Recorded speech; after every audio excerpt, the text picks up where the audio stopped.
ఒక చిన్న పట్టణంలో ఒక సాధారణ స్కూల్ ఉంది. అక్కడ 10వ తరగతి నుంచి 10వ తరగతి వరకు చదువు చెప్తారు. చదువు ఒక్కటే, కానీ పిల్లల జీవితం మాత్రం 3 రకాలుగా ఉంది. ఒకే స్కూల్, హలో 3 జీవితాలు. చదువు మాత్రమే మార్గం. ఆ స్కూల్లో 7 టీచర్లు ఉన్నారు. ఒకరు ఇంగ్లీష్, ఒకరు మ్యాథ్స్, ఒకరు ఫిజిక్స్ సైన్స్, ఒకరు సోషల్ సైన్స్. ఈ స్కూల్లో కొంతమంది పేద పిల్లలున్నారు.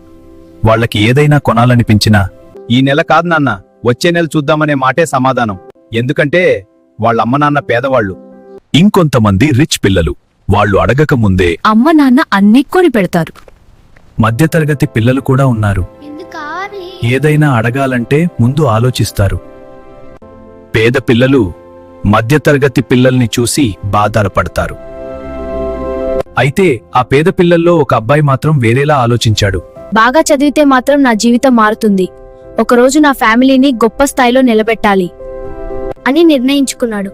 ఒకరోజు నా ఫ్యామిలీని గొప్ప స్థాయిలో నిలబెట్టాలి అని కలకన్నాడు. మధ్యతరగతిలో ఉన్న ఒక అబ్బాయి నాన్న చేసిన కష్టానికి ఏమి ఒక మంచి నిలబెట్టాలి. రిచ్ లో ఉన్న ఒక అబ్బాయి మాత్రం ఏ టెన్షన్ లేకుండా లైఫ్ ని లైట్ గా తీసుకుంటాడు. కాలం ఆగలేదు. రోజులు గడిచాయి, సంవత్సరాలు మారాయి. ఒకప్పుడు పుస్తకం కొనలేని ఆ పేద అబ్బాయి ఈరోజు దేశానికి సేవ చేసే ఒక ఐపీఎస్ ఆఫీసర్ అయ్యాడు. చిన్న గది నుంచి పెద్ద ఆఫీసు వరకు మధ్యతరగతిలో పుట్టిన ఆ అబ్బాయి తన నాన్న కష్టాన్ని మర్చిపోలేదు. రోజులు రాత్రులుగా చదివి ఆఖరికి ఒక డాక్టర్ అయ్యాడు. రిచ్ గా పుట్టిన ఆ అబ్బాయి మాత్రం ఏ ప్రయత్నం చేయలేదు, ఏ లక్ష్యం పెట్టుకోలేదు. ఈ రోజు లక్ష్యం లేకుండా, బాధ్యత లేకుండా ఇంట్లోనే ఉండిపోయి జీవితాన్ని గడుపుతున్నాడు. లక్ష్యం ఉన్నవాడే జీవితాన్ని గెలుస్తాడు.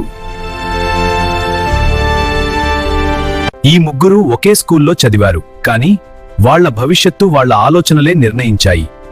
పుట్టుక మన చేతుల్లో ఉండదు, కానీ భవిష్యత్తు మాత్రం మన చేతుల్లోనే ఉంటుంది.